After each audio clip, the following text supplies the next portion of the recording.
નમસ્કાર. અમારા લોકપ્રિય કાર્યક્રમ ભવિષ્ય દર્શનમાં હું વૈભવી આપ તમામનું સ્વાગત કરું છું. દર્શક મિત્રો, ભવિષ્ય દર્શન કાર્યક્રમમાં દરરોજ એક પ્રયાસ આપના જે પણ પ્રશ્નો છે, આપની જે પણ સમસ્યાઓ છે તેને લઈને આપની પાસે જે પણ પ્રશ્નો છે તેનો જવાબ મેળવવાનો આ કાર્યક્રમ અને આજના દિવસે શું કરવું, શું ન કરવું અને કયા રાશિ માટે આજનો દિવસ કેવો રહેશે એ તમામ બાબતો આજે જાણવાનો પ્રયાસ કરીશું. એટલા જ માટે આપણી સાથે અત્યારે જોડાયા છે જ્યોતિષાચાર્ય મુકુંદભાઈ પંડ્યા. મુકુંદભાઈ, સૌથી પહેલા તો ખૂબ સ્વાગત છે આપનું. ધન્યવાદ. જય ગણેશ. જય ગણેશ. મુકુંદભાઈ, સૌથી પહેલો પ્રશ્ન એ છે કે આજનું પંચાંગ જણાવશો. લંબોદર નમસ્તુભ્યં સતતમ મોદકા પ્રિયા નિર્વિઘ્નમ કુરુ મે દેવા સર્વ કાર્યેષુ સર્વદા. વાલા સર્વ દર્શક મિત્રોને પ્રથમ તો જય ગણેશ.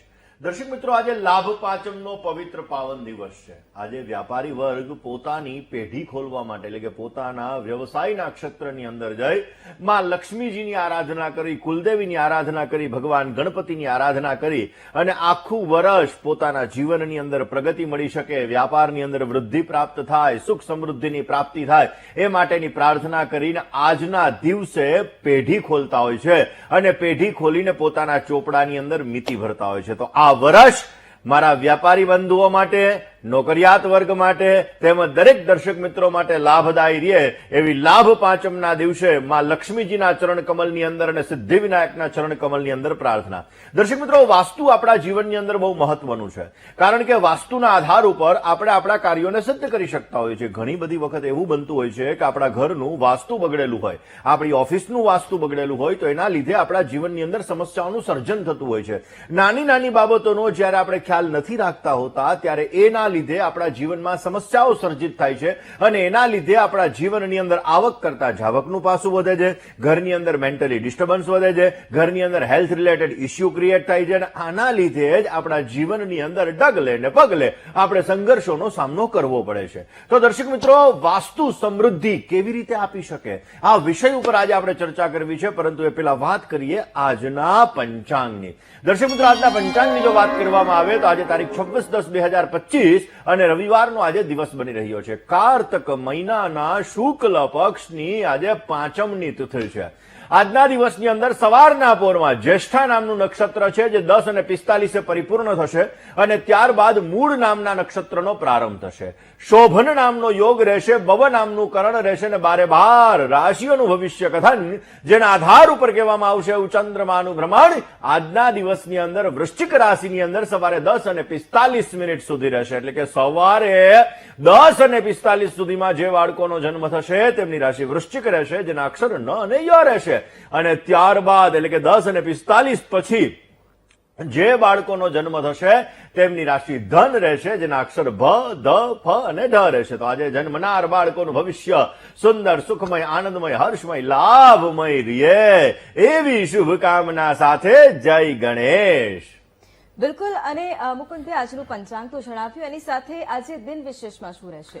દિન વિશેષની અંદર આપણે રોજબરોજ અલગ અલગ સબ્જેક્ટો ઉપર વાત કરતા હોઈએ. દર્શક મિત્રો, ખાસ કરીને આ ભવિષ્ય દર્શન એક એવો કાર્યક્રમ છે કે જે કાર્યક્રમની અંદર સનાતન સંસ્કૃતિને લગતી વસ્તુઓ, આપણા ઋષિમુનિઓ મહાન વૈજ્ઞાનિકો થઈ ગયા અને એ વૈજ્ઞાનિકોના આધાર ઉપર જયારે ગ્રહમંડળની અંદર, કારણ કે અત્યારે વિજ્ઞાન શોધ કરી રહ્યું છે, સૂર્ય ઉપર એટલે કે ચંદ્ર ઉપર જાય, સૂર્ય માટે પણ પ્રયત્ન કરે, મંગળ ઉપર જાય, આવા અનેક જાતના સંશોધનો ચાલે. અરે ચંદ્ર ઉપર તો પાણી છે, તો આપણા ઋષિમુનિઓએ તો પેલા જ કહી દીધું કે દધી શંખ તુષારાભમ ક્ષિરોદારણમ સંભવમ નમામિ શશિનમ સોમમ શંભર પ્રકટભૂષણમ. એટલે કે આપણા ઋષિ મુનિઓએ વર્ષો પહેલા, હજારો વર્ષ પહેલા, કારણ કે આપણી સંસ્કૃતિ છે એ હજારો વર્ષ પહેલાની છે, સતયુગ લો, દ્વાપર લો, ત્રેતા લો ના કલયુગ લો. દર્શક મિત્રો, આ ચાર યુગની અંદર આપણા સનાતન ધર્મની અંદર, સનાતન સંસ્કૃતિની અંદર જે વસ્તુઓ વર્ણિત કરવામાં આવી છે, વર્ણિતના આધાર ઉપર આપણે જોઈ શકીએ. દર્શક મિત્રો, જેવી રીતે જ્યોતિષ શાસ્ત્ર છે એવી જ રીતે આપણે પૂજા પાઠ, યજ્ઞ, જપ, તપ, ધ્યાન વગેરે વસ્તુઓ કરતા હોઈએ છીએ, એ કર્મકાંડ છે. એવી જ રીતે દર્શક મિત્રો, વાસ્તુશાસ્ત્રનું પણ મહત્વ છે. વાસ્તુશાસ્ત્રની વાત આવે ને તો ઘણા બધા લોકોના મનમાં એવો પ્રશ્ન થાય કે અમે નવું ઘર લીધું, ત્યાં અમે વાસ્તુ યજ્ઞ કર્યો. એ વાસ્તુ, દર્શક મિત્રો, એ વાસ્તુ યજ્ઞ છે, કારણ કે આપણા શાસ્ત્રોની અંદર વર્ણિત છે કે તમે કોઈ પણ નવું મકાન લો તો એ જગ્યાએ તમારે વાસ્તુ યજ્ઞ કરવો પડે. શું કામે કરવો પડે? કારણ કે તમે જે જગ્યાએ મકાન લીધું છે એ જગ્યાએ બિલ્ડરે જ્યારે મકાન બનાવ્યું હોય ત્યારે અનેક જાતના કીડી મકોડા વગેરે વસ્તુઓ ત્યાં ગુજરી ગયા હોય, અને એટલા માટે જ્યારે તમે વાસ્તુ યજ્ઞ કરો છો તો એ વાસ્તુ યજ્ઞનો એક ભાગ કાઢવામાં આવે જેથી તમને ઘરની અંદર સમૃદ્ધિ મળે. પણ દર્શક મિત્રો, આજે એ વાસ્તુની વાત નથી થતી. આજે વાત થઈ રહી છે તમારા ઘરના પર્ટિક્યુલર વાસ્તુની. 5 તત્વથી આપણી બોડી બનેલી છે, 5 તત્વથી આ પૃથ્વી બનેલી છે, અને 5 તત્વ આપણા ઘરને પણ બેલેન્સ રાખે છે, અને એ જ 5 તત્વ આપણી ઓફિસની અંદર પણ બેલેન્સ હોવા જોઈએ. જ્યારે આ 5 તત્વમાંથી કોઈ એક તત્વ જ્યારે ઓછું થાય છે ત્યારે આપણા જીવનની અંદર સમસ્યાઓનું સર્જન થાય છે. દર્શક મિત્રો, જલ તત્વ, અગ્નિ તત્વ, વાયુ તત્વ, આકાશ તત્વ અને પૃથ્વી તત્વ, તમે જોજો કે આ તુંડે તુંડે મતરભિન્ના. માણસની બુદ્ધિએ ફરક છે, પરંતુ બપોરના 12 વાગે ને એટલે બધાની બુદ્ધિ કઈ જગ્યાએ પહોંચી જાય તો કે ભાઈ રસોડાની અંદર, કારણ કે પેટની અંદર ખાસ કરીને અગ્નિ પ્રજ્વલિત થઈ જાય એટલે લોકોને ભૂખ લાગે. તો દર્શક મિત્રો, એવી જ રીતે આપણા ઘરની અંદર પણ 5 તત્વને બેલેન્સ રાખવા બહુ જરૂરી હોય, જેની અંદર નોર્થ ઈસ્ટ એટલે કે ઈશાન ખૂણો, ઉત્તર પછી ઈશાન ખૂણો અને પૂર્વ સુધીનો ભાગ, આ જલ તત્વ કહેવામાં આવે છે. હવે આ જ્યારે જલ તત્વ દૂષિત થતું હોય છે ત્યારે આપણા જીવનની અંદર હેલ્થ રિલેટેડ ઇસ્યુઓ ક્રિએટ થતા હોય છે, સ્વાસ્થ્યને લગતી સમસ્યાઓનું સર્જન થતું હોય છે, મેન્ટલી ડિસ્ટર્બન્સને લગતી સમસ્યાઓનું સર્જન થતું હોય. એટલા માટે જ વાસ્તુશાસ્ત્રની અંદર એવું કીધું છે કે નોર્થ ઈસ્ટ દિશાની અંદર, કે જ્યાં વાસ્તુ પુરુષનું મોઢું આવેલું છે, આ દિશાની અંદર હંમેશાને માટે મંદિર હોવું જોઈએ, પાણીનો ટાંકો હોવો જોઈએ. આ બધી વસ્તુઓ સામાન્ય વાસ્તુની અંદર આપણે જોતા જ હોઈએ છીએ. અને લગભગ દર્શકોને આ બધી વસ્તુઓ મોઢે જ થઈ ગઈ હોય કે ભાઈ અગ્નિમાં રસોડું હોવું જોઈએ અને નૈઋત્યની અંદર તિજોરી હોવી જોઈએ. પણ દર્શક મિત્રો, આજે એ બધાથી અલગ આપણે કંઈક અલગ વિષય ઉપર આપણે ચર્ચા કરી રહ્યા છીએ. દર્શક મિત્રો, રંગ અને તરંગથી દુનિયા સર્જાયેલી છે. જ્યારે અલગ અલગ દિશાની અંદર આપણે અલગ અલગ કલર રાખતા હોઈએ છીએ તો એ કલરના આધાર ઉપર આપણા જીવનની અંદર ક્યાંક ને ક્યાંક સમસ્યાઓ વધી જતી હોય છે. ઘણી બધી વખત એવું બનતું હોય દર્શક મિત્રો કે પૈસા આવે છે ઘણા બધા, પરંતુ ક્યાં જાય છે ખબર નથી પડતી. ઘણા બધા લોકોના પૈસા ફસાઈ જતા હોય છે, ઉધાર કોઈને આપે તો ઉધાર પાછા નથી આવતા. ઘણા બધા લોકોના જીવનની અંદર એવી વસ્તુ બનતી હોય છે કે નાણાકીય સમસ્યાઓનું સર્જન થતું હોય છે. એમ કે મારે બિઝનેસ તો બહુ સારો થાય છે પણ ઉઘરાણી જ નથી આવતી. તો આ ઉઘરાણી નથી આવતી તો એમાં તમારું વાસ્તુ જવાબદાર છે, કારણ કે તમારા ઘરની અંદર ક્યાંક ને ક્યાંક એવી દિશાઓ છે કે જે દિશાઓની અંદર દોષ રહેલો છે. કારણ કે 64 ઝોન, આખા આપણે તો 4 દિશાઓ અને 4 વિદિશાઓને ઓળખીએ: પૂર્વ, પશ્ચિમ, ઉત્તર, દક્ષિણ, ઈશાન, અગ્નિ, નૈઋત્ય અને વાયવ્ય. પરંતુ દર્શક મિત્રો, નાના નાના ઝોન હોય છે. એક દિશાની અંદર અલગ અલગ વિદ દિશાઓ આવેલી હોય છે. એમ 64 ઝોનનું વાસ્તુ હોય. અને આ 64 ઝોનના વાસ્તુની અંદર જ્યારે તમે સાઉથ ઈસ્ટ, તમારા ઘરની અંદર સાઉથ ઈસ્ટ જ્યારે દૂષિત હોય ત્યારે સમજી લેવાનું કે તમારે આવક કરતા, એટલે કે તમારા પૈસા ફસાવાના ચાન્સીસ બહુ વધી જાય છે. કોઈને ઉધાર રૂપિયા આપો તો પણ પાછા ન આવે.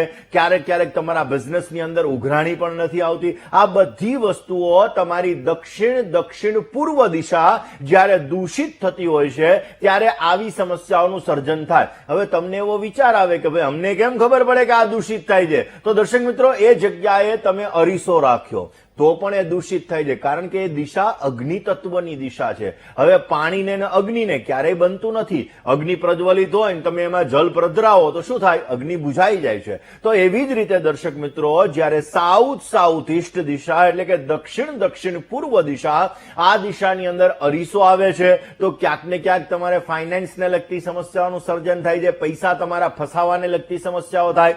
આ દિશાની અંદર ટોયલેટ આવે તો પણ તમારે આ સમસ્યાઓનું સર્જન થતું જણાય છે. આ દિશાની અંદર બ્લુ કલર આવે તો પણ તમારા પૈસા ફસાવાના ચાન્સીસ ઘણા બધા વધી જાય છે. તો દર્શક મિત્રો, પહેલામાં વહેલા તો તમારે એવું કરવાનું છે કે આ દિશાની અંદર જો અરીસો હોય તો અરીસાને તમારે કાઢી નાખવાનો. બ્લુ કલર હોય તો કલર બદલાવી શકો છો. હવે તમે એમ કહો કે ભાઈ વોશરૂમ છે, વોશરૂમને કેમ બદલાવો? ફ્લેટ છે બાજુ, તો આ ફ્લેટની અંદર કેમ બદલાવો? તો એ દિશાની અંદર જે જગ્યાએ વોશરૂમ છે તો વોશરૂમની બહારની અંદર એ જ દિશાની અંદર ગાય મૂકવાની ને એ ગાયનું વાછરડું હોય, એ વાછરડું પોતાની માતા પાસે એટલે કે પોતાની માતાનું સ્તનપાન કરતું હોય એ રીતનું તમે વાછરડું અને ગાયની જે મૂર્તિ છે, નાની એવી મૂર્તિ ચાંદીની લેવાની અને એ મૂર્તિ તમે એ જગ્યાએ સ્થાપિત કરો છો તો એ દોષ તમારો દૂર થાય છે અને એના લીધે તમારે આવકનો સ્તોત્ર વધે છે.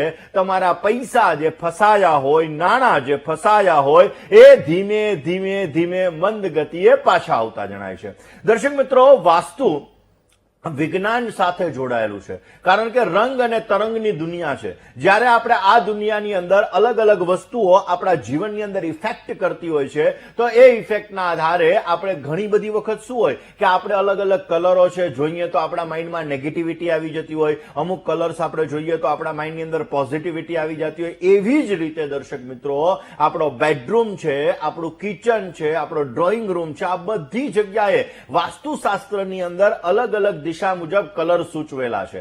હવે વાત કલરની કરવા જઈએ તો ઘણો બધો સમય વયો જાય, પરંતુ દર્શક મિત્રો, તમારો જે ડ્રોઈંગ રૂમ છે, તમારી એન્ટ્રી માની લો કે પૂર્વની છે, તમારી એન્ટ્રી અગ્નિની ન હોવી જોઈએ. અગ્નિની હોય તો થોડી ઘણી સમસ્યાઓનું સર્જન કરશે.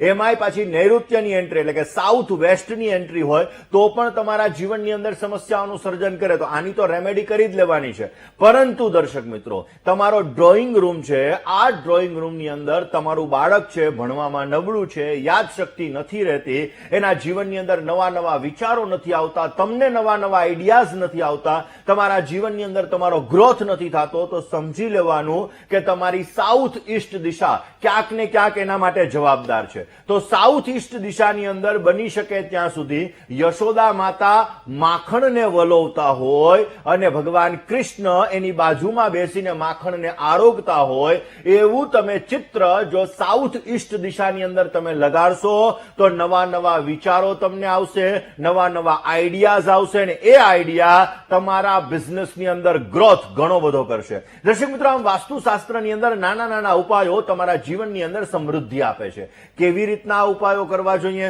કયા કયા ઉપાયો આજે લાભ પાંચમના દિવસે તમે કરશો કે જેથી તમારા જીવનમાં બેસ્ટ રિઝલ્ટ મળી શકે. આ વિક્રમ સંવંત 2082 ની સાલ કે જે રાહુનું વર્ષ કહેવાય, કારણ કે પિંગલ નામનું સંવત્સર છે. પિંગલ નામના સંવત્સરનો સ્વામી રાહુ છે અને એટલા માટે આ સંવત્સરની અંદર કેવી રીતે તમને લાભ મળી શકે આ વિષય ઉપર આગળ આપણે ચર્ચા કરતા રહીશું. જય ગણેશ. વાસ્તુ બહુ મહત્વની વસ્તુ છે.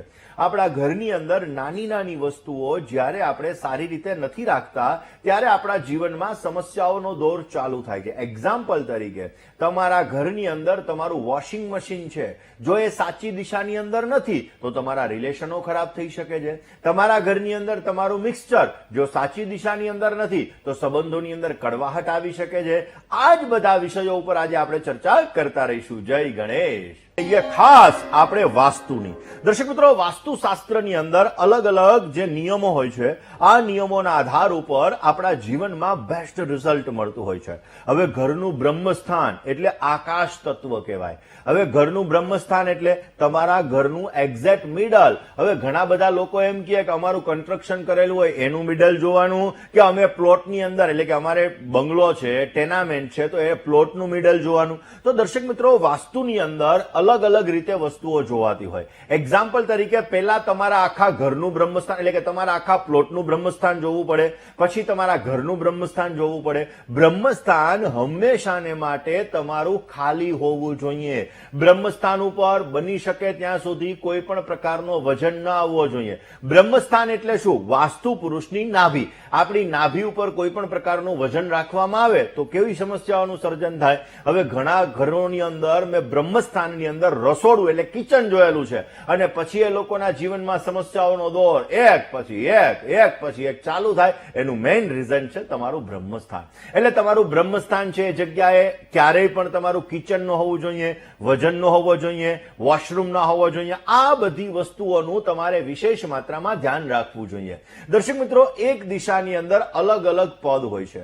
પોઝિટિવ પદની અંદર તમારો દરવાજો હોવો જોઈએ. આપણે વ્યક્તિઓ શું વિચારીએ કે ભાઈ દક્ષિણનો દરવાજો નહીં હારો, દક્ષિણનો દરવાજો એટલે સમસ્યાનું સર્જન કરે. વાત ખોટી છે. એ કોઈ દિશા ખરાબ નથી, દરેક દિશા સારી છે. દક્ષિણની અંદર પણ જો તમે પોઝિટિવ પદમાં તમારો દરવાજો હોય, તમારું મંગળ સારો હોય, તમારી કુંડલીમાં તમારો મંગળ સારો હોય તો દક્ષિણનું મકાન તમને બેસ્ટ રિઝલ્ટ આપશે. તમે જોજો, જે લોકો નોન સ્ટોપ, જેનો મંગળ સારો હશે, અબજોપતિ હશે, કરોડોપતિ હશે, કે જે લોકો કન્સ્ટ્રક્શનના વ્યવસાય સાથે, જમીનના વ્યવસાય સાથે જોડાયેલા છે, આવા લોકો જેનો મંગળ સારો હોય ને દક્ષિણના મકાનમાં રહેતા હોય તો એની ઉત્તરોત્તર પ્રગતિ થાય છે. એવી જ રીતે તમારો કયો ગ્રહ સારો છે? બુધ સારો હોય તો ઉત્તરનું મકાન લો, સૂર્ય સારો હોય તો પૂર્વનું મકાન લો, શનિ સારો હોય તો પશ્ચિમનું મકાન લો. તમારો કયો ગ્રહ સારો છે એ દિશાનું તમે મકાન લેશો તો એના દ્વારા તમારા જીવનમાં ભાગ્યમ ફલતિ સર્વત્રમ, તમારી ઉન્નતિ થશે અને વિશેષ તમને લાભ મળી શકશે. વાત આ જ વિષય ઉપર કરીએ, પણ બેને વાત કરીએ પેલા તુલાની વાત કરીએ.